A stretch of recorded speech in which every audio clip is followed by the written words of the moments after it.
She asked to die. Standing in that courtroom in 2013, Jodi Arias looked at the cameras, the same camera she had used to construct every version of herself she'd ever needed, and she said she preferred execution. She said death was more humane than spending decades in a cage. The jury didn't give it to her. Some of them, years later, said that was the point. So here's the question this documentary is actually about. What happens when a punishment is specifically designed to outlast every version of a person who can still be reached? Because Jodi Arias is still there, and she is not the person who walked into that courtroom. The question is, what is she now? And does the answer change anything about what justice means? Before any of this, before the trial, before the photographs, before the name Jodi Arias became shorthand for something dark and legible, there was a man named Travis Victor Alexander. He grew up in Riverside, California, in circumstances that most people describing this case skip entirely. His parents were addicts. Severe, chronic, functionally absent addicts. By the time Travis was a teenager, he and his siblings had been passed between relatives, largely raised by a grandmother named Nevaeh, who provided the only consistent stability any of them knew. He never had a bedroom that belonged only to him until adulthood. He grew up sharing space, sharing resources, negotiating for attention in a household where the adults were unreliable and the children absorbed the difference. This matters not because it excuses anything. It matters because it produced a man with a specific relationship to approval, someone who had learned early that love was conditional, unpredictable, and required performance to sustain. By his early 30s, Travis had rebuilt something from that foundation. He became a motivational speaker. He was active in the Church of Jesus Christ of Latter-day Saints, a faith he had converted to as a young man. He sold legal services for Prepaid Legal, later renamed Legal Shield, and he was good at it, genuinely charismatic, genuinely funny. Someone who could hold a room. His friends described the same things. His laugh, his generosity, his ability to make people feel seen. He lived in a house in Mesa, Arizona, with roommates. He traveled for work. He had a community around him, a social life, a future that his childhood had given him no reason to expect. He was 30 years old. He had survived everything his early life had thrown at him. He did not survive Jodi Arias. Here is what the coverage of this case almost universally gets wrong. It presents Travis Alexander primarily as a victim of the crime. But he was also something else, a person who was, in the months before his death, genuinely afraid. Text messages from that period, introduced at trial, show a man who knew something was wrong, who alternated between engagement and terror, who described Arias in private communications using language that suggests he understood he was in something he didn't know how to exit. He told friends she was unstable. He told friends she had broken into his email. He told friends she had slashed his tires. He kept seeing her anyway. That contradiction, knowing something is dangerous and remaining inside it, is the part of this case that never gets the attention it deserves. Because it forces a question about what fear actually looks like in the real world before anything catastrophic has happened. It doesn't look like distance. Sometimes it looks like one more conversation, one more text message returned, one more attempt to manage something that has already grown beyond managing. Travis Alexander did not make a series of careless decisions. He made a series of deeply human ones. And on June 4th, 2008, the window closed. His roommates didn't check on him for 5 days. This is not an accusation. His travel schedule was irregular. He worked independently. He had the kind of life where absence was plausible and nobody had reason to worry. But for 5 days, he was in that house. And then a friend came by to check because he'd missed a planned trip to Cancun. And she found him. The details of what was found in that bathroom have been documented exhaustively across thousands of hours of true crime coverage. They do not require repetition here. What does require attention is a single forensic detail that investigators initially struggled with. The number of wounds was inconsistent with the timeline. Not slightly inconsistent, dramatically inconsistent. The medical examiner's findings suggested a sequence of events that had taken considerable time and considerable sustained effort. This was not a single act of sudden violence. This was something that had continued. It told investigators something about the person who did it that was more unsettling than the crime itself. They were not in a panic. Continued south toward Utah to see a man named Ryan Burns, whom she had been romantically pursuing. When she arrived at Burns's home, she had cuts on her hands. She told him she had cut herself on glass. Burns later told investigators she seemed completely normal, that she was, in fact, affectionate and engaged. That nothing about her behavior suggested she had driven away from anything catastrophic. Investigators who studied behavioral patterns in this type of case identified this as significant. Not because normalcy after violence is impossible, but because the quality of the normalcy mattered. This wasn't someone suppressing distress with visible effort. There was no visible effort. When Mesa police contacted her to inform her of Travis Alexander's death, she told them she hoped they found whoever did it. When they told her they'd already found evidence at the scene, fingerprints, a camera with photos retrieved from the washing machine cycle, a palm print and blood, she was still managing the conversation. She lied across 4 documented versions of events before she confessed. He wasn't dead the last time I was there. Then, I was never there that day. Then, 2 intruders came in. Then, yes, I did it. But it was self-defense, Each version was not an impulsive deflection. Each version was constructed. Each version contained real details, real chronology, real elements of the truth, arranged to redirect suspicion. The lies were not the product of panic. They were the product of practice. The camera. Here is the detail that ended her 4th version of events before she finished speaking it. When Arias fled the scene, she placed the camera into Travis Alexander's washing machine. The intent, investigators concluded, was to destroy the photographic evidence of her presence. The washing machine cycled. The camera was damaged, but the memory card survived. Digital forensics technicians recovered photographs from that card. There were images from that day. Intimate photos taken hours before the killing, photos taken during the attack itself, inadvertently captured during the struggle. There were also photos of Travis Alexander alive, and photos of him afterward. And the metadata embedded in those files contained timestamps that made the sequence of events impossible to dispute. Here is the thing about the camera that the coverage consistently underemphasizes. Arias made a calculated decision to destroy evidence. That decision demonstrates premeditation in the legal sense, an awareness that evidence existed and an action taken to eliminate it. But the calculation failed, not because she made a mistake, because she made a reasonable assumption that a washing machine cycle would destroy digital media that turned out to be incorrect. She was not undone by guilt. She was undone by the gap between what she knew about washing machines and what a forensics technician knew about memory card construction. The trial began in January 2013. By that point, Jodi Arias had given extensive media interviews from jail. She had spoken to 48 Hours. She had spoken to Inside Edition. She had spoken to local news affiliates. In each interview, she was composed. She was articulate. She made specific claims, including, on camera, the statement that she would never be convicted because she knew she was innocent. "No jury will convict me," she said. I am innocent. You can mark my words on that. By the time those words aired, physical evidence, digital photographs, and witness testimony had already created a record that the jury would spend 18 days deliberating over. They convicted her of murder in the 1st degree. But the penalty phase became something that no one in that courtroom had fully anticipated. 2 penalty juries. Neither could unanimously agree on death. 1 juror, in the first penalty phase, stood alone. She would not vote for execution. The system had created a mechanism that required unanimity, and 1 person declined to provide it. The second penalty phase produced the same result. Juan Martinez, who had prosecuted the case with the theatrical intensity that would eventually cost him his law license, had pushed aggressively for the death penalty across 2 separate proceedings. He did not get it.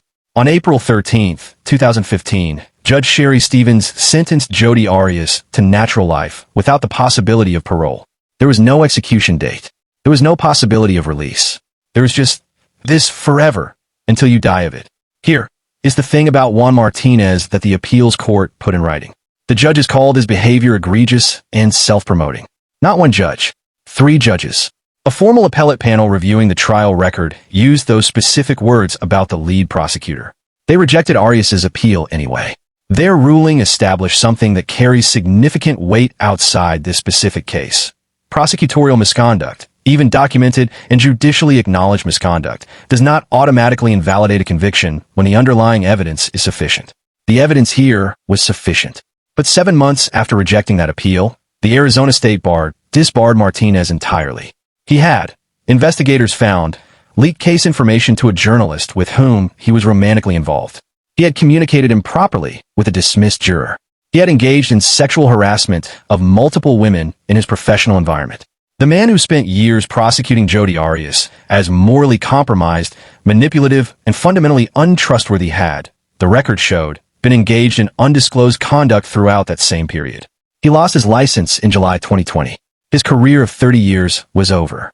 The question his disbarment raises, the question that no court has been required to fully answer, is whether a defendant's right to a fair trial is sufficiently protected by simply noting that misconduct occurred while confirming the conviction stance. That question is still open. In legal scholarship, in ethics review, in the minds of attorneys who study prosecutorial accountability. Open. Her cell at the Lumley unit of the Arizona State Prison Complex in Perryville measures 86 square feet. For reference, the average American bathroom is 70 to 80 square feet. Her entire world is marginally larger than the room where most people shower. Inside it, a metal bed frame, a thin mattress, a desk bolted to the wall, a sink, a toilet positioned in the same space where she sleeps and reads and spends 23 of every 24 hours during her first 2 years at that facility. Maximum custody, no communal dining, no programs, no structured interaction, meals through a slot in the door, 1 hour of movement per day.